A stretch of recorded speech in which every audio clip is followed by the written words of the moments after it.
নমস্কার বন্ধুরা, সুস্মিতার গল্পের আসরে আপনাদের স্বাগত। আশা করি আপনারা সকলেই ভালো আছেন। আমি আজকে পড়ে শোনাচ্ছি শ্রী তারাশঙ্কর বন্দ্যোপাধ্যায়ের লেখা একটি ছোট গল্প, সংসার। বন্ধুরা, গল্পটা যদি ভালো লাগে প্লিজ প্লিজ প্লিজ চ্যানেলটাকে সাবস্ক্রাইব করে দেবেন। গল্পটাতে একটা লাইক অবশ্যই করতে ভুলবেন না। সাবস্ক্রাইব এবং লাইকের জন্য আপনাদের অসংখ্য ধন্যবাদ। তো চলুন শুরু করি আজকের গল্প, সংসার। লেখক তারাশঙ্কর বন্দ্যোপাধ্যায়। বৃদ্ধ বয়সে দাম্পত্য কলহ, কৌতুক এবং হাসির কথা, কিন্তু প্রেমের দেবতা চিরদিনই অবুঝ কিশোর। স্থান কাল পাত্র লইয়া কোনো বিবেচনা বা বিচার করা তাহার প্রকৃতির বহির্ভূত। ৫৫ বৎসরের সরকার গৃহিণী ৬০ বৎসরের বৃদ্ধ স্বামীর উপর দুর্জয় অভিমান করিয়া বসিলেন, গোপনে নয় একেবারে প্রকাশ্যে। উপযুক্ত ছেলে বউ এবং এক ঘর নাতি নাতনির সমক্ষেই অভিমান ঘোষণা করিয়া গাড়ি আনাইয়া বাপের বাড়ি চলিয়া গেলেন। ছেলে বউয়েরা কেহ কিছুই বলিতে পারিল না। বড় নাতনি সদ্য বিবাহিতা কমলা কিন্তু থাকিতে পারিল না। সে মুখে কাপড় দিয়া খিলখিল করিয়া হাসিয়া উঠিল। সরকার গিন্নি গম্ভীরভাবে প্রশ্ন করিলেন, হাসছিস যে বড়? কমলা হাসিতে হাসিতেই বলিল, হে একটা ছড়া মনে পড়ল ঠাকুমা। ভ্রু কুঞ্চিত করিয়া গিন্নি বলিলেন, ছড়া? হ্যাঁ গো হ্যাঁ, শিব দুর্গার সেই ছড়াটা। মর মর ভাঙর বুড়ো, তোর চক্ষে পড়ুক ছানি। বাপের বাড়ি চললুম আমি, বলেন দুর্গা রানী, কোলে লয়ে কার্তিক হাঁটায় গণপতি, রাগ করে চলিলেন অম্বিকে পার্বতী। তা তুমি বাবা কাকাকেও সঙ্গে নিয়ে যাও। নাতনির এ রহস্য সহাস্য মুখে তিনি গ্রহণ করিতে পারিলেন না, বরং বুকে আঘাতই লাগিল। রহস্যের উত্তর পর্যন্ত তিনি দিতে পারিলেন না, শুধু কমলার মুখের দিকেই নীরবে চাহিয়া রহিলেন। সে দৃষ্টির ভাষাতে কমলা নিজের ভুল বুঝিতে পারিল। সে তাড়াতাড়ি কাছে আসিয়া একান্ত অনুতপ্ত মিনতিপূর্ণ কণ্ঠেই বলিল, রাগ করলে ঠাকুমা? ম্লান হাসি হাসিয়া তাহার চিবুক স্পর্শ করিয়া গিন্নি বলিলেন, তোর উপর কি রাগ করতে পারি ভাই? কমলি আবার রসিকতা করিয়া ফেলিল, চুপি চুপি বলিল, ঠাকুমা বড় অদল বদল করো, আমার সে ভারী অনুগত, তুমি খুশি হবে। আমি একবার তখন দেখি বুড়োকে তাহলে। এবার ঠাকুমা হাসিয়া ফেলিলেন, তারপর বলিলেন, তার চেয়ে তুই দুটো নিয়ে ভাই, আমার আর চাই নে, আমার অরুচি ধরে গেছে। কমলি বলিল, কিন্তু তুমি এমন করে বাপের বাড়ি যেও না ঠাকুমা, লোকে হাসবে। ঠাকুমা এবার জ্বলিয়া উঠিলেন, তবে তো আমার গায়ে ফোসকা পড়বে লো হারামজাদি। কেন আমি আমার বাপের বাড়ি যেতে পাবো না? ভাই ভাজ কি সংসারের পর নাকি? আয় রেখে দি আয় বলিয়া ছোট নাতনি খেঁদির হাত ধরিয়া তিনি গাড়িতে উঠিয়া বসিলেন। ছোট ছেলে অমৃত গাড়ির সঙ্গে সঙ্গে গ্রামের শেষ পর্যন্ত আসিয়া বলিল, বেশি দিন থেকো না মা, 10 মধ্যেই চলে এসো। গিন্নি বলিলেন, আমি আর আসবো না বাবা, তোমার বাপের ও হতচ্ছেদার ভাত আমি আর খেতে পারবো না। নাতনি খেঁদিও বলিয়া উঠিল, আমিও বাবা, আমিও আর আসবো না। তাহার কথা শেষ না হইতেই শিহরিয়া উঠিয়া গিন্নি তাহার পিঠে একটা চড় কষাইয়া দিলেন। কি বললি হারামজাদি, কি বললি?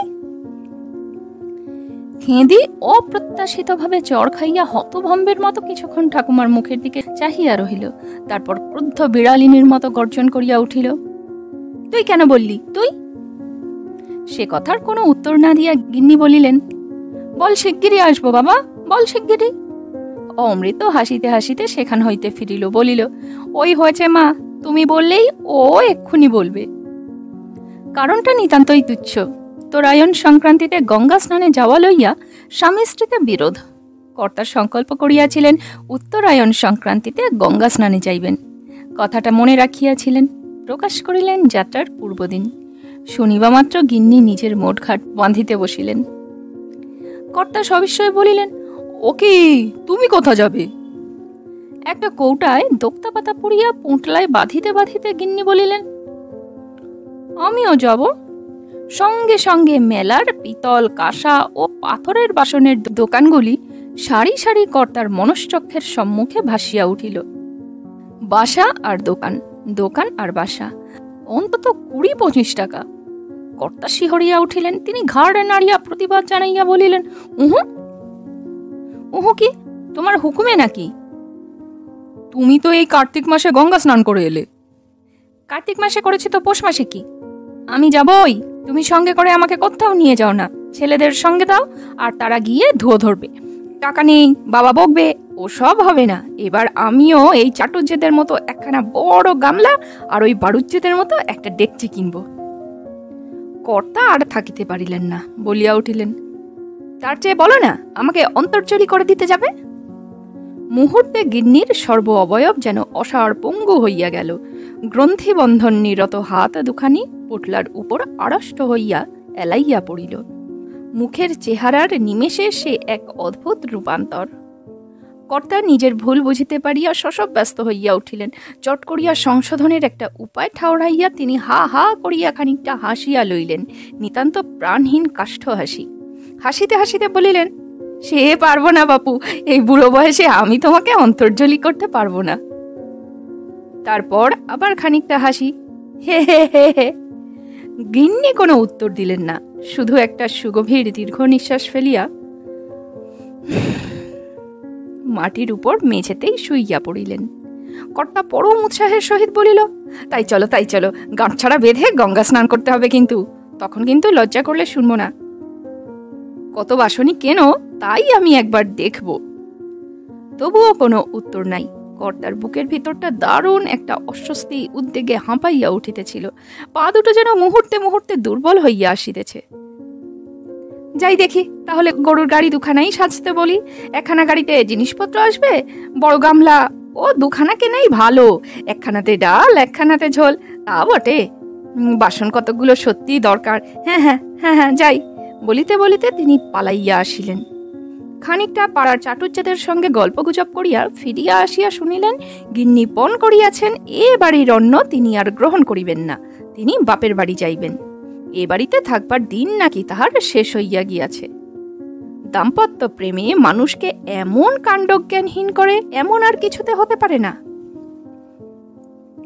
সরকার কর্তা গম্ভীর প্রকৃতির লোক, গ্রামের মধ্যে মাননীয় ব্যক্তি। সেই কর্তা দাম্পত্য কলহে দিশা হারাইয়া সেই রাত্রে শয়নকক্ষে মুখ ঢাকিয়া একখানা গামছা বাঁধিয়া বসিয়া রহিলেন।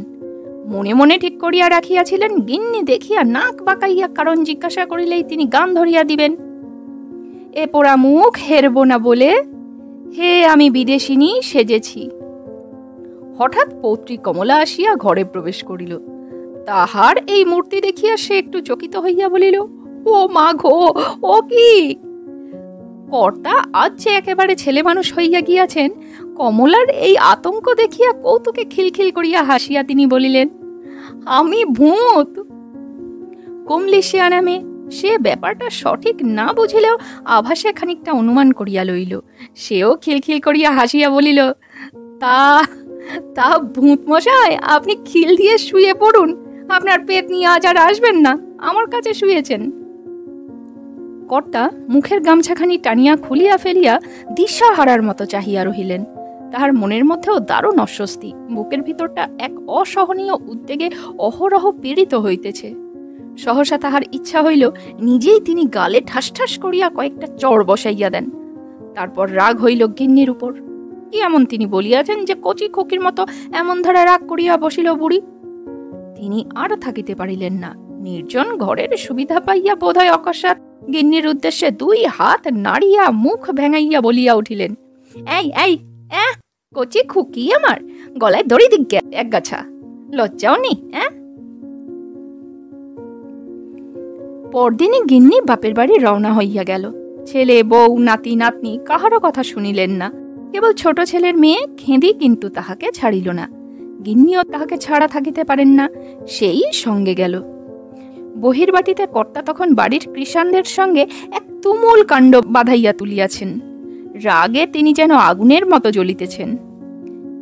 দিন 5 পরে বৃদ্ধ সরকার কর্তা শ্বশুরালয়ে আসিয়া উপস্থিত হইলেন। সঙ্গে গাড়িতে এক গাড়ি বোঝাই করা বাসন। গিন্নি চলিয়া যাওয়ার পর তিনিও রাগ করিলেন, মনে মনে ঠিক করিলেন গঙ্গা স্নানে তিনি যাইবেন এবং আর তিনি ফিরিবেন না। গঙ্গা তীরে একখানা কুটির বাঁধিয়া জীবনের অবশিষ্টাংশ কাটাইয়া দিবেন। পরদিন তিনি গঙ্গা স্নানে রওনা হইয়া গেলেন। সঙ্গে গোপনে টাকাও লইলেন অনেকগুলি।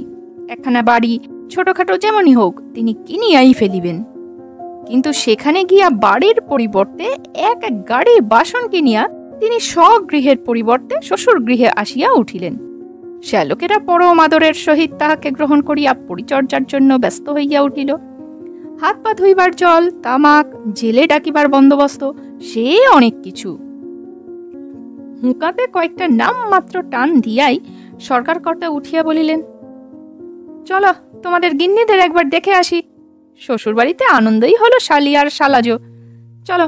এই বলিয়া তিনি নিজেই অন্দরের পথ ধরিলেন। একখানা কার্পেটের আসনে মহা সমাদর করিয়া তাহাকে বসাইয়া বড় শ্যালক পত্নী প্রণাম করিয়া উঠিয়াই ফিক করিয়া একটু হাসিলেন। বলিলেন, তারপর এলেন বুঝি? কর্তাও ওই হাসি একটু হাসিয়া বলিলেন, এলাম। বলিয়া শ্যালক পত্নী আবারও হাসিলেন। মাথা চুলকাইয়া কর্তা বলিলেন, এই খেদি কই? পাখি উড়েছে, দিদি এখানে নেই সরকার মশাই। কে বলেছে আমি তোমার দিদির কথা জানতে চাইছি? তোমার দিদির কথা আমি জানতে চাইনি তো। খেদি কই? ওই হলো গো, দিদি তাকে নিয়ে বুড়ো বয়সে মামার বাড়ি গেলেন। এই তো কালই গিয়েছেন। মামার বাড়ি? সরকার কর্তার সর্বাঙ্গ এই মাঘের শীতেও যেন জলসিঞ্চিত হইয়া গেল। শ্যালক পত্নী বৃদ্ধ বয়সেও খিলখিল করিয়া হাসিয়া উঠিলেন। তারপর ডাকিলেন, ও গো দিদি, নেমে এসো না ভাই, তোমার কর্তার বুকে যে খিল ধরে গেল।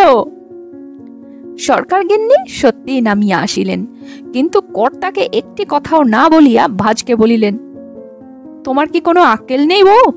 ছি, উপযুক্ত ছেলে বউয়ের সামনে কি সব ভাবছে বলো তো ওরা? ঠিক এই মুহূর্তেই খেদি একেবারে লাফ দিতে দিতে আসিয়া বাড়ি ঢুকিল। ওরে বাবারে, দাদু এক গাড়ি বাসন এনেছে, এই বড় বড় গামলা, এত বড় ডেকচি, গেলাস, বাটি, কত কত কিছু। সে দাদুর গলা জড়াইয়া পিঠের উপর ঝুলিয়া পড়িল। শ্যালক পত্নী বলিলেন, সব তোমার ঠাকুর মায়ের, তোমার জন্য খটখট লবডঙ্কা।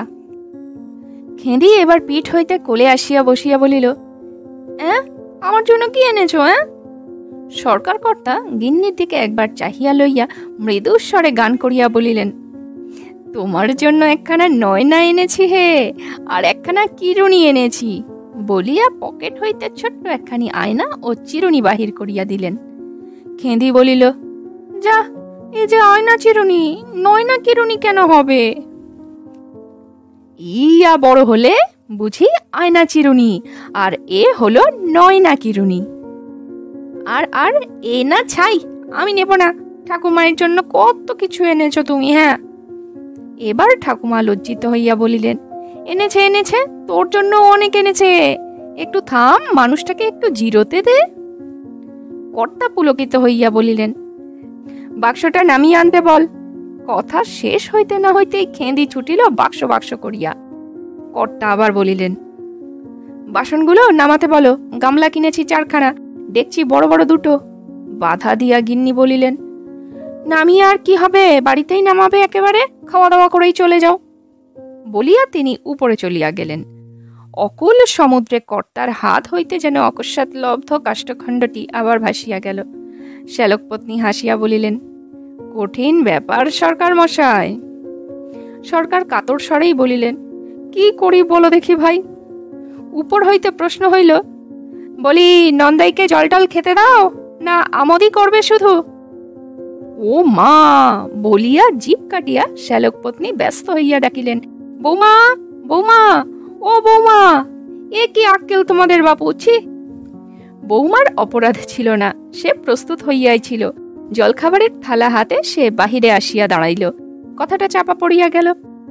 তখনকার মতো চাপা পড়িলেও শেষ পর্যন্ত শ্যালক পত্নী মধ্যস্থ হইয়া স্বামী স্ত্রীর একটা আপোষ করিয়া দিলেন। সরকার মহাশয়কে তিনি প্রতিজ্ঞা করাইয়া লইলেন, দেখুন, কথার খেলাপ করবেন না তো? তিন সত্যি করুন আপনি। সত্যি সত্যি সত্যি, তিন সত্যি করছি গো আমি, আনবো আনবো, 1 বছরের মধ্যেই আমি হরিদ্বার তীর্থ করিয়ে আনবো। সরকার গিন্নি বলিলেন, যে কথা তুমি বলেছ আমাকে, তার জন্য আমাকে 108টি সধবা ভোজন করাতে হবে 1 মাসের মধ্যে। বেশ, তাই হবে গো, তাই হবে। নতুন বাসনে একটা কাজ হয়ে যাক। শ্যালক পত্নী বিনা বাক্য ব্যয়ে এবার হাসিতে হাসিতে সরিয়া পড়িলেন।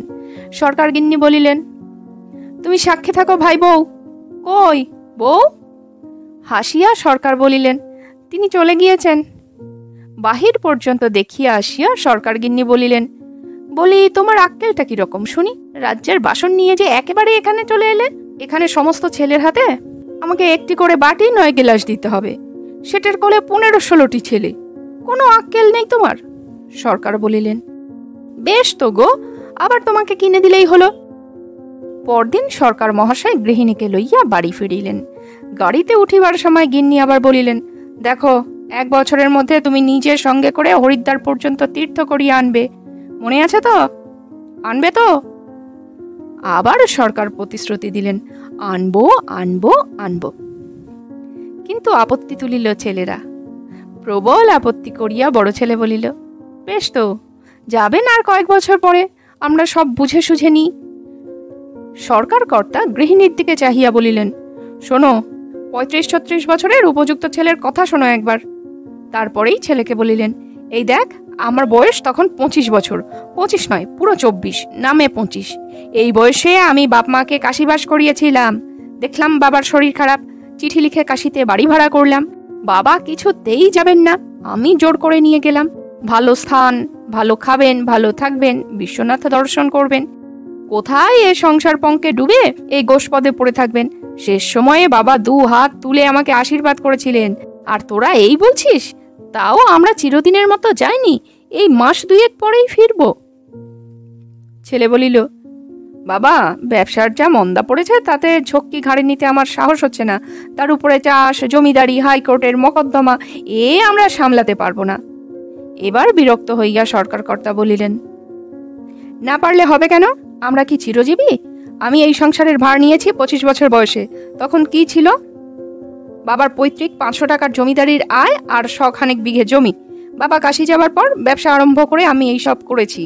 বাবা কিছুতেই ব্যবসা করতে দেবেন না, আর আমিও ছাড়বো না। তাকে কাশিতে রেখে এসেই আমি ব্যবসা করেছিলাম। তোদের মতো ভয় থাকলে এইসব হতো না? বাপের আঁচল ধরে বসে থাকলে হতো?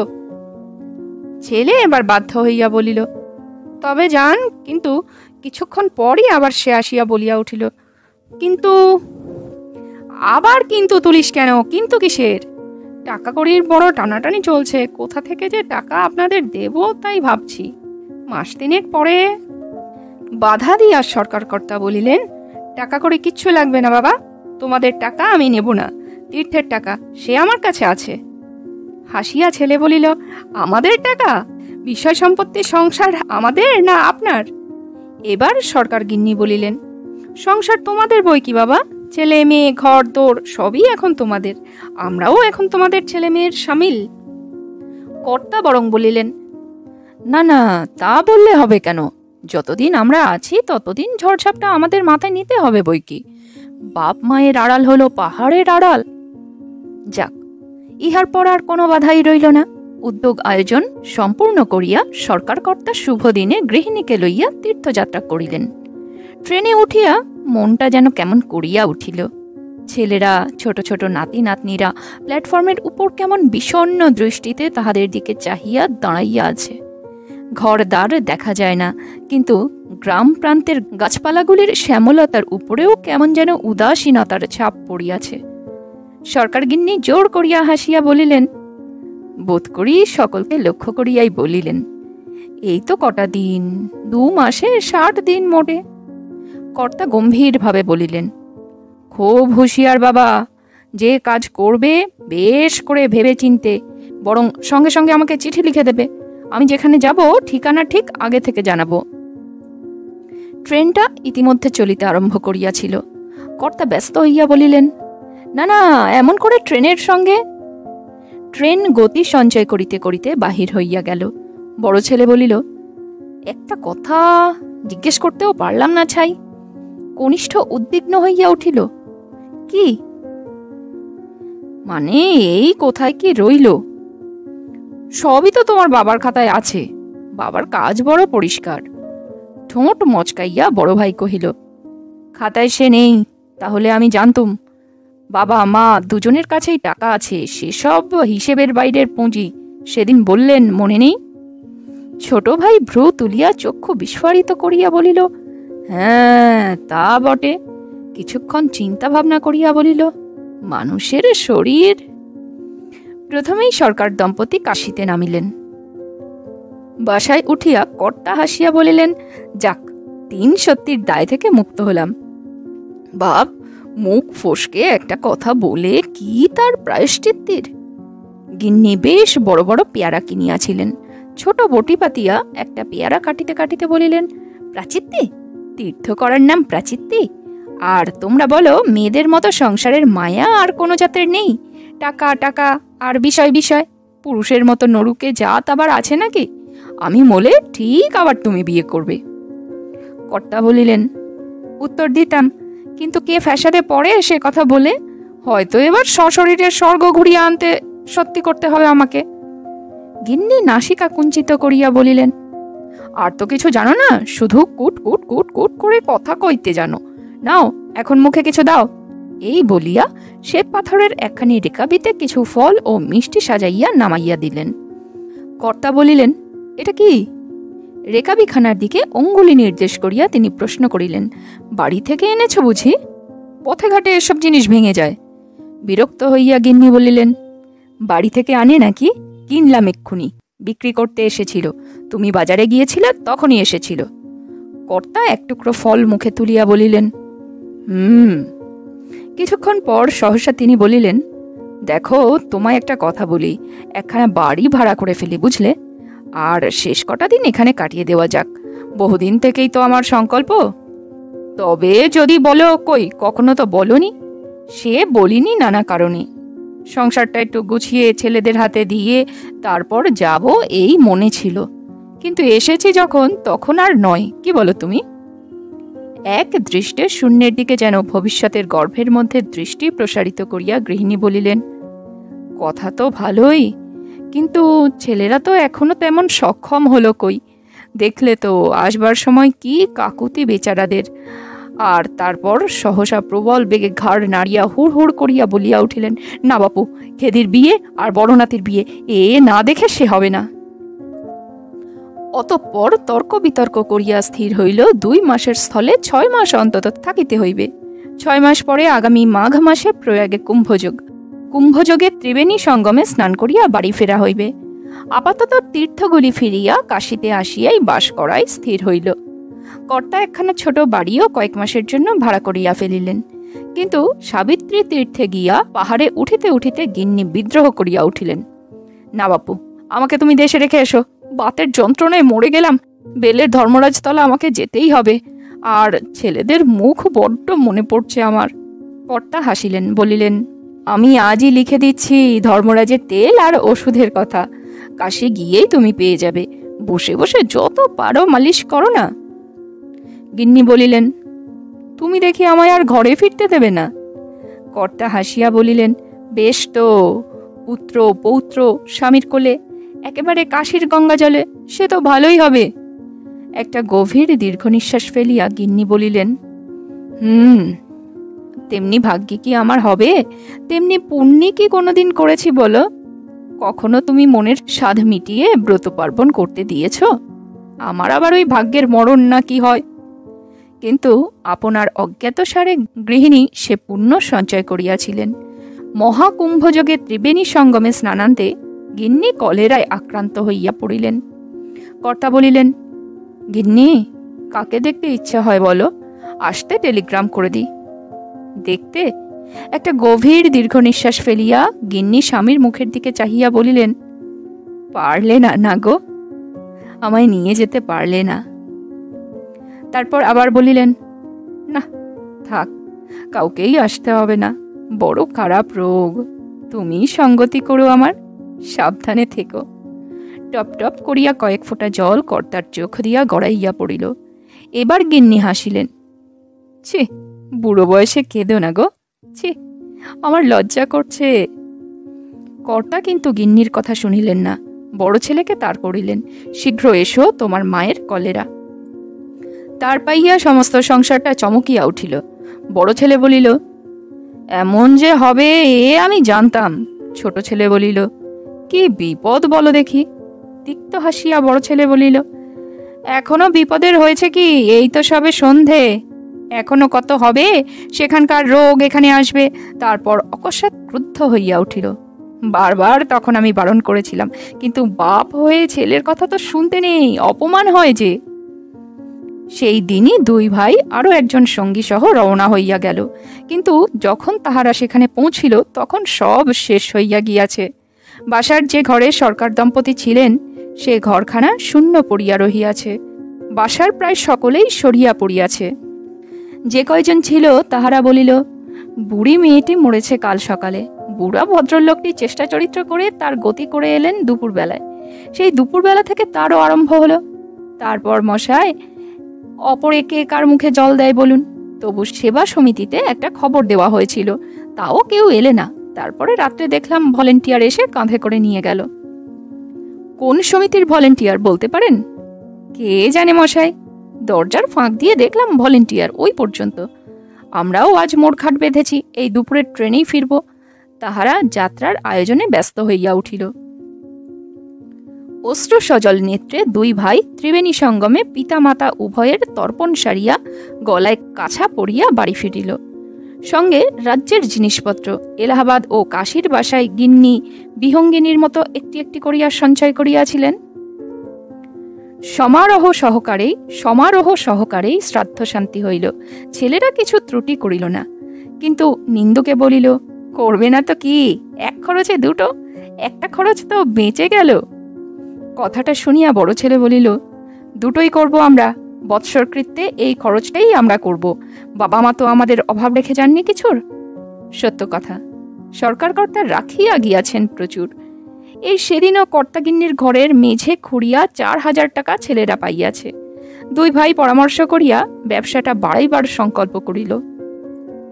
3 দিন ধরিয়া গভীর আলোচনার ফলে ব্যবসায়ের পরিবর্ধনের একটা পরিকল্পনা প্রস্তুত করিয়া বড় ভাই বলিল, বেশ হয়েছে বুঝলি, আমার তো মনে হয় এর চেয়ে ভালো আর কিছু হতে পারে না।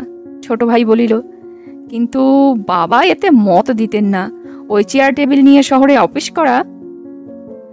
তার মানে ইংরেজি জানতেন না তিনি, বড় বড় বিজনেসের সার্কেলে মেশবার ক্ষমতা ছিল না তার উপরে। তাহার মুখের কথা মুখেই থাকিয়া গেল, সর্বাঙ্গ থরথর করিয়া কাঁপিয়া উঠিল। রাত্রি ও দিনের মধ্যবর্তী জবনিকাটা ছিড়িয়া গিয়া যেন একটা অকল্পিত আলোকে পৃথিবীর রূপ পরিবর্তন হইয়া যাইতেছে। ছোট ভাই একটা অস্ফুট আর্তনাদ করিয়া বসিয়া পড়িল। বাড়ির সম্মুখের রাস্তার উপরে একখানা গরুর গাড়ি হইতে ধীরে ধীরে সন্তর্পণে নামিতেছেন কর্তার কঙ্কাল, তার প্রেতমূর্তি। দুই ভাইকে কর্তার কঙ্কাল, তার প্রেতমূর্তি। দুই ভাইকে দেখিয়াই দুরন্ত ক্রোধে থরথর করিয়া কাঁপিতে কাঁপিতে সে মূর্তি অস্বাভাবিক হইয়া উঠিল। পাষণ্ড, কুলাঙ্গার, আমি কথা শেষ হইল না। প্রেত মূর্তি পথের ধুলার উপরেই সশব্দে লুটাইয়া পড়িল। গাড়োয়ান তাড়াতাড়ি সে দেহখানি তুলিয়া বলিল, জল আনেন গো, জল, ভিড়মি গেছেন গো, জল আনেন, জল। এতক্ষণে বড় ছেলের সংজ্ঞা ফিরিয়াছিল। সে তাড়াতাড়ি অগ্রসর হইয়া চিৎকার করিল, জল, জল, শিগগিরি জল আর পাখা, পাখা। প্রেত নয়, রক্ত মাংসের দেহধারী মানুষই। সরকার কর্তাই দুরন্ত কলেরার আক্রমণ হইতে বাঁচিয়া সশরীরে ফিরিয়া আসিয়াছেন। বলিবার ভুল এবং বুঝিবার ভুলে এমনটা হইয়া গিয়াছে। ভলেন্টিয়ার তাহার সব দেহ লইয়া যায় নাই।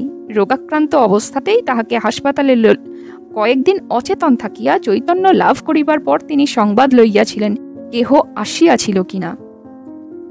কিন্তু কেহ আসে নাই শুনিয়া তিনি আর কোনো কথাই বলেন নাই, পরিচয় দেন নাই, জিনিসপত্রের খোঁজও করেন নাই, এমনকি আপনার রোগের যন্ত্রণার কথা পর্যন্ত জিজ্ঞাসা করিলেও বলেন নাই।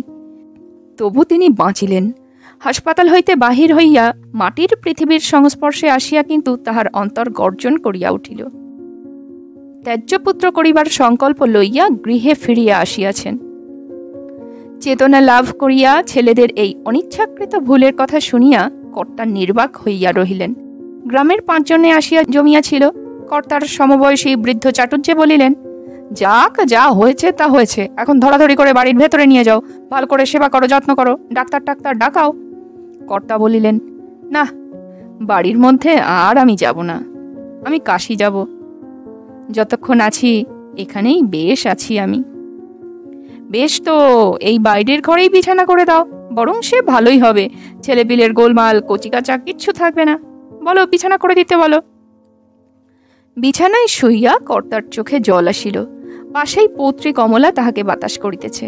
কম্পিত কণ্ঠস্বর যথাসম্ভব স্বাভাবিক করিয়া কর্তা তাহাকে বলিলেন, জানিস কমলা, তোর ঠাকুমায়ের বাড়ি ফিরে আসতে বড় স্বাদ ছিল রে। আমি আর তিনি বলিতে পারিলেন না, শুধু ঠোঁট দুইটি থরথর করিয়া কাঁপিতে লাগিল। কমলা পাকা গিন্নির মতো আপনার আঁচল দিয়া কর্তার চোখের জল মুছিয়া দিয়া বলিল, সে আর আপনি কি করবেন বলুন? আপনি তো ভালোই করতে গিয়েছিলেন, নিয়তির উপর তো কারোর হাত নেই। একটা দীর্ঘ নিঃশ্বাস ফেলিয়া কর্তা বলিলেন, তা নইলে আমি ফিরে আসি, শ্রাদ্ধ হয়ে গেল। কি লজ্জা বল দেখি ভাই, আমার লজ্জা, ছেলেদের লজ্জা। অথচ ছেলেরা তো আমার সেরকম নয়, কিন্তু লোকে তো বলতে ছাড়বে না। এ কথার উত্তর কমলা দিতে পারিল না। কর্তাও নীরব হইয়া ওই কথাই বোধ করি ভাবিতে আরম্ভ করিলেন। সহসা তার চোখে পড়িল একটি ছোট দমাল ছেলে বহির্বাটি ও অন্দরের মধ্যবর্তী দরজাটার উপর বসিয়া পরম গম্ভীরভাবে এক টুকরো মাটি লইয়া ভক্ষণ করিতেছে। লালাসিক্ত মৃত্তিকা চিত্রিত মুখখানি দেখিয়া তিনি না হাসিয়া পারিলেন না। কিন্তু কে এটি? কমলাও মুখ ফিরাইয়া দেখিয়া হাসিয়া ফেলিল। ও মা গো, কি খাচ্ছ গাট্টারাম? সন্দেশ খাচ্ছ? কেমন লাগছে বাবু, ঝাল? সঙ্গে সঙ্গে খোকা মাটিটা ফেলিয়া দিয়া হু হু করিতে আরম্ভ করিল। কমলাও হাসিতে হাসিতে বলিল, পাকামো দেখলেন? ওটি কার ছেলে রে? ও মা, চিনতে পারছেন না আমাদের গাঁট্টারামকে, ছোট কাকার ছোট খোকা। ওটা এত বিজ্ঞ হয়েছে এর মধ্যে? আন আন আন, ওকে দেখি। আমরা যখন যাই তখন তো এইটুকু ছিল রে। কর্তা এবার উঠিয়া বসিলেন, বলিলেন, সব ছেলেদের ডাকতো, দেখি সব মশাইরা কে কত বড় হয়েছেন।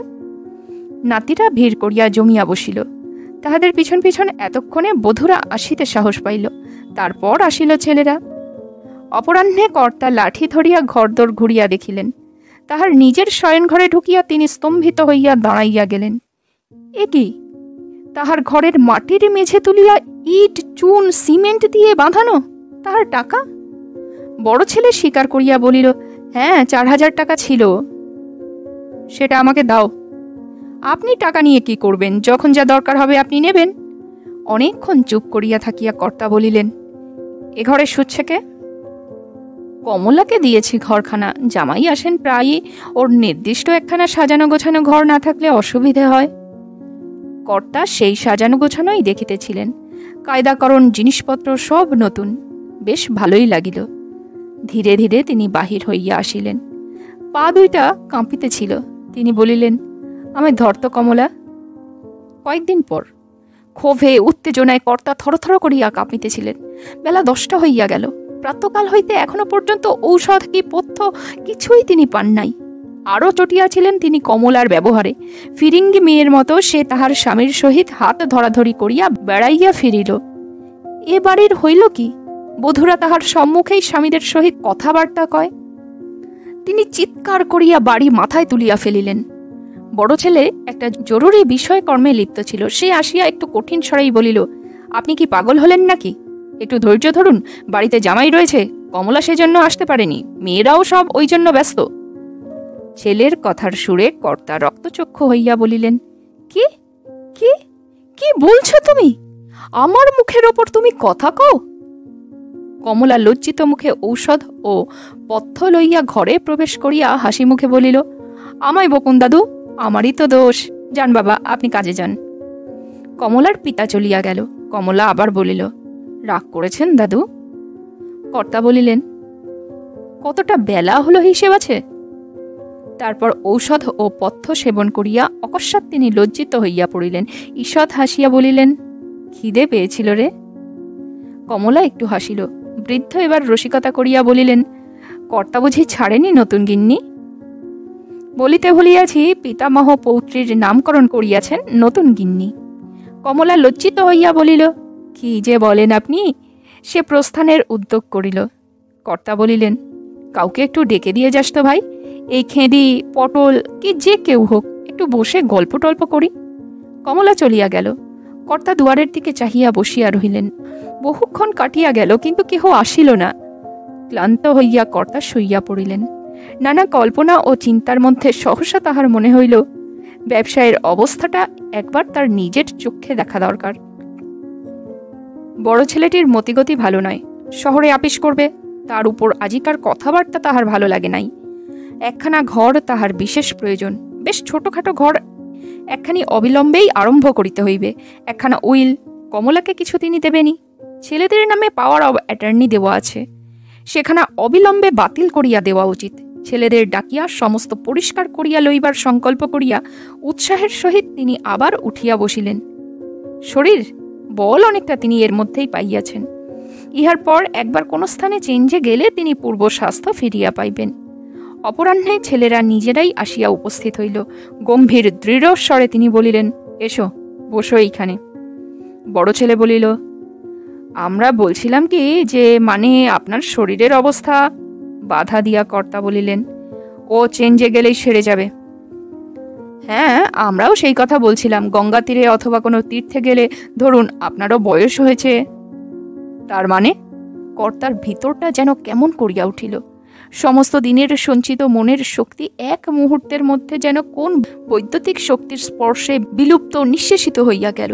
বড় ছেলে বলিল, দেখুন, ভুল যখন হয়েছেই তখন তো আর উপায় নেই, কিন্তু শ্রাদ্ধ শান্তি যখন হয়েই গেছে তখন মানে প্রবীণ লোকে সবাই বলছে আর আপনার বাড়িতে থাকাটা ঠিক নয়।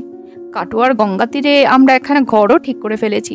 কাটোয়া এই কাছেই, সপ্তাহে সপ্তাহে আমরা একজন যাব, বামুন থাকবে একজন। ছেলে বলিয়াই চলিয়াছে। কর্তা বিউবলের মতো চারিদিকে একবার চাহিয়া ছেলের কথার মধ্যেই বলিলেন, বেশ। কথা বলিতে বলিতে ঠোঁট দুইটি তাহার থরথর কাঁপিয়া উঠিল। কথা শেষ হইবার পরও সে কম্পন শান্ত হইল না, কিন্তু তাহা কাহারও দৃষ্টিপথে পড়িল না। ঠিক এই সময়টিতে কমলা সর্বাঙ্গে মশিলিপ্ত চিত্রিত বদন গাট্টারামকে দুই হাতে ঝুলাইয়া লইয়া প্রবেশ করিল। দেখুন দেখুন, ভূত দেখুন। দুই ভাই সেই মূর্তি দেখিয়া হাসিয়া আকুল হইয়া গড়াইয়া পড়িল।